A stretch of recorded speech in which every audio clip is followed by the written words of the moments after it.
Dengan kepergian Frodo dan Sam menuju Mordor, persekutuan cincin pun terpecah.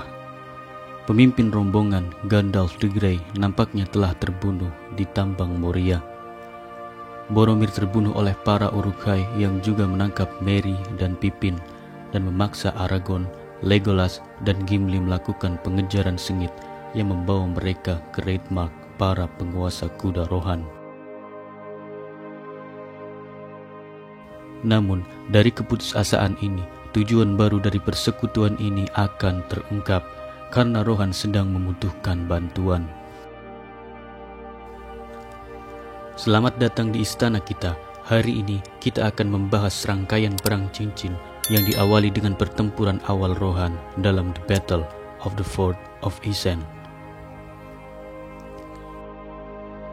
Setelah konfrontasi sengit antara Gandalf dan Balrog dari Morgoth di jembatan Khazad-dûm, mereka berdua terjatuh di kedalaman gunung. Gandalf terbakar oleh entitas yang menyala-nyala pada musim gugur yang panjang ini, sebelum terjun ke dalam danau sedingin maut yang hampir membekukan jantungnya. Namun, pertarungan tetap berlanjut. Dilemahkan oleh air sedingin es, Balrog melarikan diri menaiki tangga tak berujung, sebelum tiba di titik tertinggi di Menara Durin, tempat pertarungan terakhir terjadi. Pertempuran itu berlangsung dengan brutal, namun Gandalf menggunakan kekuatan terakhirnya dan mengalahkan musuhnya. Akhirnya, kejahatan yang mewarisi kebencian Morgoth, tuan dari Sauron dan kejahatan terbesar, berhasil dikalahkan. Pertarungan tersebut memakan waktu 10 hari. Gandalf terbaring dan kekuatan hidupnya perlahan memudar setelah duel tersebut. Pada akhirnya, tubuhnya menyerah pada waktu dan banyaknya luka-luka yang dideritanya. Namun, rohnya tidak binasa.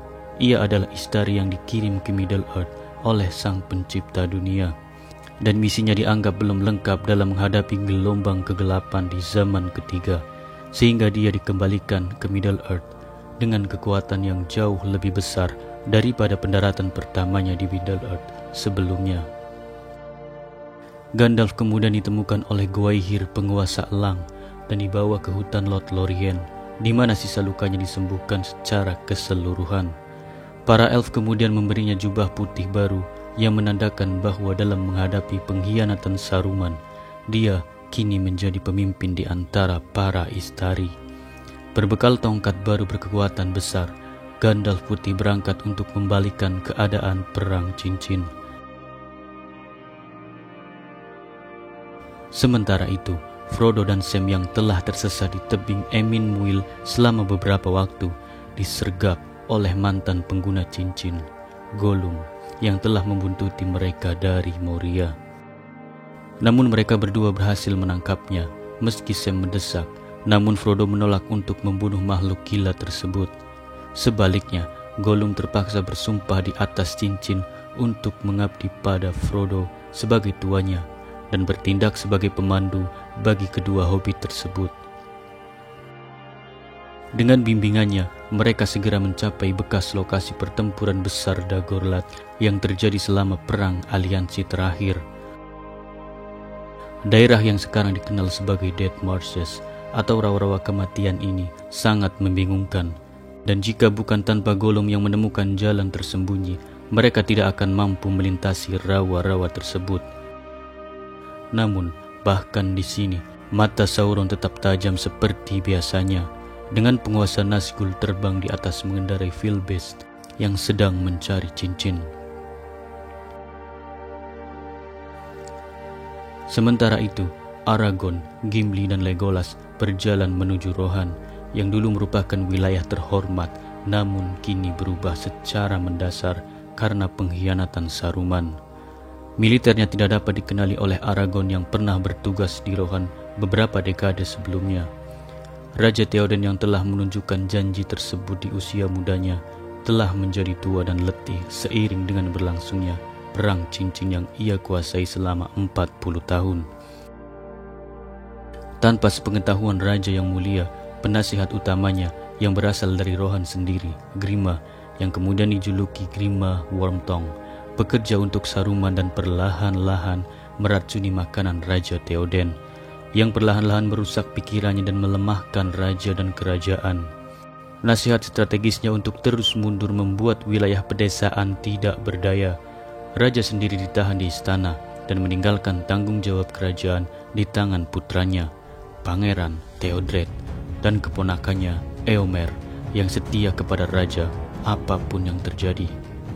Saruman tahu bahwa hambatan utamanya dalam menaklukkan Rohan dengan cepat adalah Theodred, Pangeran Rohan, dan sepupunya Eomer, karena kedua orang ini adalah pemimpin militer yang berkemauan keras dan cakap. Saruman menyadari perlunya menghilangkan benteng terakhir kepahlawanan dan keberanian di Rohan dan segera menjalankan rencananya untuk menghancurkan Rohirrim yang sangat setia dengan sang raja. Selama berabad-abad, para pejuang Rohirrim yang perkasa melindungi wilayah mereka di utara, timur, dan selatan. Namun di barat, Sungai Isen berfungsi sebagai perlindungan alami Rohan, karena alirannya yang deras dan dalam membuat sungai ini tidak bisa dilewati oleh musuh dalam jumlah besar. Hanya di bagian arungan saja sungainya cukup dangkal, sehingga pasukan dapat menyeberanginya, dan bagian ini diawasi dengan ketat oleh Pangeran Theodred dan anak buahnya. Para pembela kerajaan mengetahui bahwa mereka harus menjaga penyeberangan di atas Sungai Isen untuk mencegah penyatuan kekuatan musuh.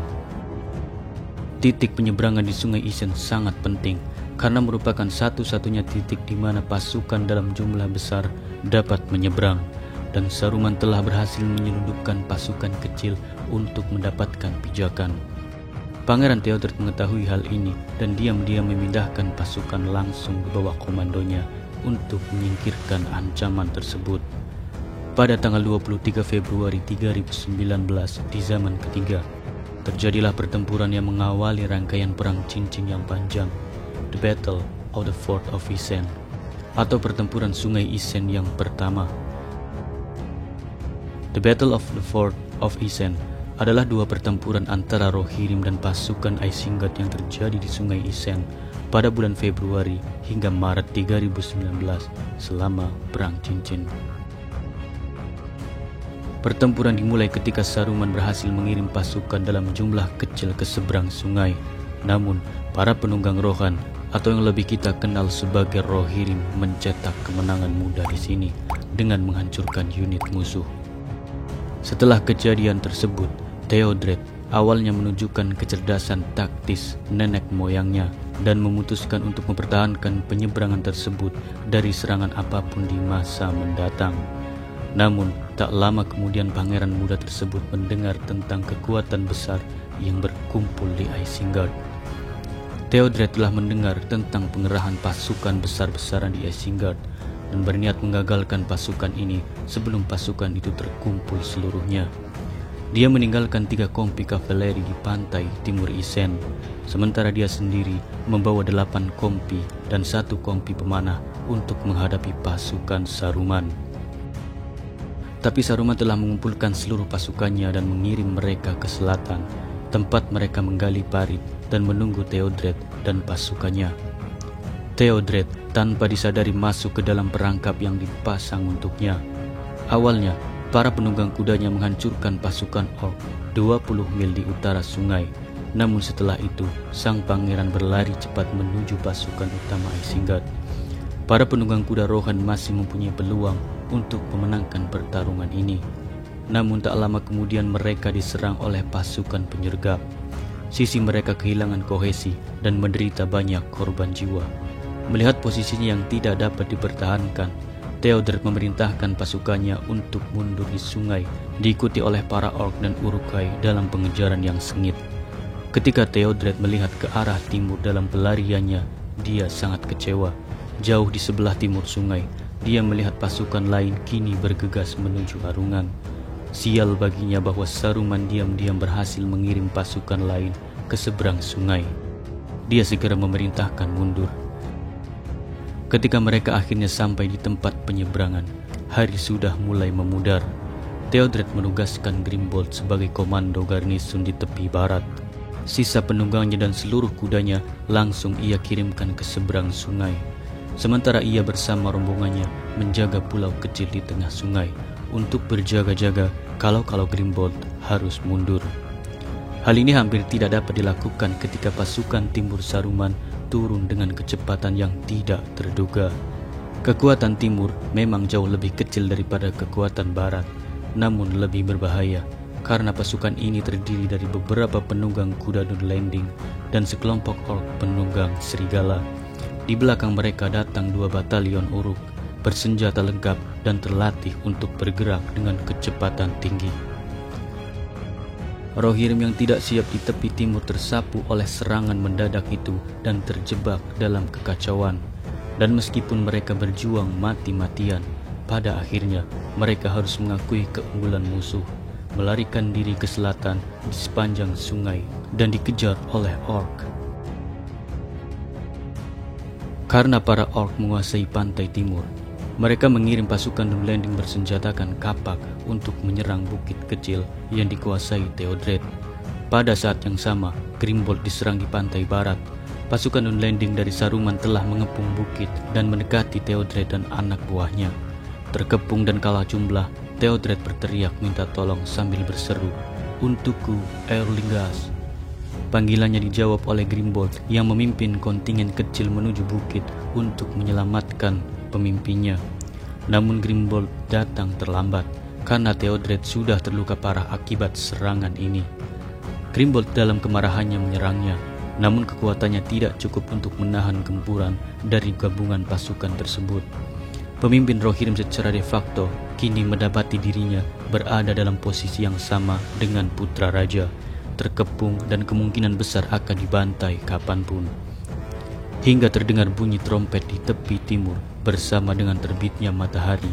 Kapten Rohan terkemuka lainnya, Elfhelm, memimpin 4 kompi kavaleri dari Edoras dan mengejutkan pasukan Saruman yang dibutakan oleh sinar matahari yang membara yang selalu berbahaya bagi para orc. Para prajurit Isengard mengira bahwa mereka telah diserang oleh pasukan yang jauh lebih besar dan banyak yang melarikan diri. 2 kompi dikirim untuk membantai para orc yang melarikan diri, sementara Elfhelm memimpin sisa pasukannya untuk membebaskan Grimbold di bukit, menyerbu ke arah Dunlanding yang mengancam. Elfhelm tiba tepat pada waktunya untuk mencegah kematian Grimbold di tangan tombak Dunlanding. Sayangnya, Theodred terbaring sekarat dan kedua Kapten Rohan berlutut di sampingnya saat dia mengucapkan kata-kata terakhirnya sebelum meninggal beberapa saat kemudian. "Biarkan aku terbaring di sini untuk melindungi Arungan sampai Eomer tiba." Saat malam tiba, para orc di pantai barat mundur. Keesokan paginya, pasukan Theodred yang dikejar ke selatan oleh para orc kembali. Jenazah Theodred kemudian dimakamkan di tempat ia terjatuh sehingga ia dapat menjaga sungai selamanya. Sementara kematiannya menjadikan Eomer pewaris tahta Rohan. Meski begitu, Isengard masih mempunyai kekuatan yang lebih dari cukup untuk mengancam Rohan. Setelah pertempuran pertama Aisen, komando pasukannya ditempatkan di sana diberikan kepada Erkenbrand dari Westfold. Namun tugas yang ada hampir mustahil dengan hanya sejumlah kecil pasukan yang tersisa dalam perlawanan terakhir untuk melindungi tanah air mereka dari invasi Saruman. Dalam episode selanjutnya, kita akan membahas pertempuran kedua Sungai Isen yang akan menentukan nasib Rohan dalam perang cincin yang baru saja dimulai.